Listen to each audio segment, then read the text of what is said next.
Yo, what's up mga kaibigan? Nalina tayo magkwentuhan. Ang Los Angeles Lakers ay hindi sikreto na naghahanap sila ng 3-and-D player upang ma-improve ang kanilang depensa. Imagine kung may player nga sila na tulad ni Vando, subalit reliable ang opensa at hindi mo pwedeng iwanan lamang sa corner. Yun nga ang hinahanap ng Lakers sa ngayon. Ang main target nila bago sumapit ang trade deadline sa February 5 ay si Herb Jones ng New Orleans Pelicans. Ganun pa man kung kukunin nga nila ito ay very likely na kailangan nilang isama si Rui Hachimura sa deal dahil pumirma pa lamang ito ng 3 years 68 million contract. Isang bagay na nais maiwasan ng Lakers dahil 14 points per game din nga ang ambag ni Hachimura sa team.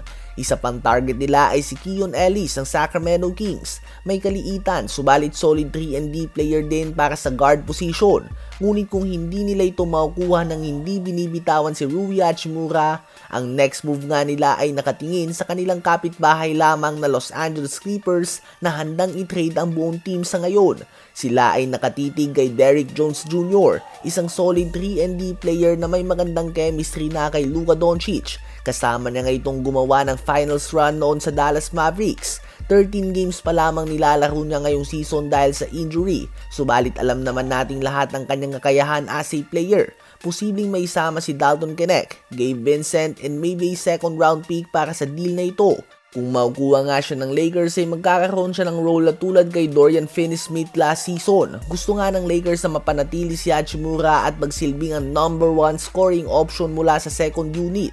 Habang ang tulad naman ni Herb Jones o kaya ni Derrick Jones Jr. ang magbibigay ng much needed help sa starting 5 kung depensa ang pinag-uusapan. Dahil si Hachimura nga kahit na may kakayahan naman siyang gumawa ng 15 or more points per game, hindi niya nga ito magagawa bilang parte ng starting 5 ng Lakers dahil siya nga ay nagsisilbing 4th or 5th option lamang sa opensa, subalit kung malilipat nga siya sa bench ay number 1 option siya dito.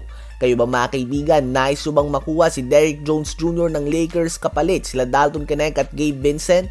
Habang sa isang podcast naman ay napag-usapan nga nila Kevin Durant at Fred VanVleet ang palpak na All-Star Game. Hindi na nga daw masaya ang All-Star Game ngayon at iilan lang ang pwede mong asahan sa next generation na seryosoin ito. At tiyak na hindi nga daw dito si Anthony Edwards mga kaibigan na sinubukan na maglaro lamang gamit ang kanyang left hand sa last All-Star Game. Si Luka Doncic at Nikola Jokic nga daw ay hindi din nagseseryoso. Tila ba si Wemby at SGA na lang nga daw ang pwede mong asahan sa susunod na henerasyon. Sinisisi nga ni Kevin Durant si Stephen Curry at pati na din si Damian Lillard. Panay pukol nga daw ito sa logo kaya naman hindi na nagbumukhang seryoso ang mga game. Sila nga daw ni LeBron ay palaging seryoso sabi ni KD, kaya naman si Curry ang sinisisi niya. Dahil nakatingin nga daw sa kanila ang next generation ng players at kapag nakita sila nito na hindi seryoso, hindi nga daw sila nagiging magandang halimbawa para sa mga young players. Kayo ba mga kaibigan, ano ba ang masasabi nyo tungkol dito?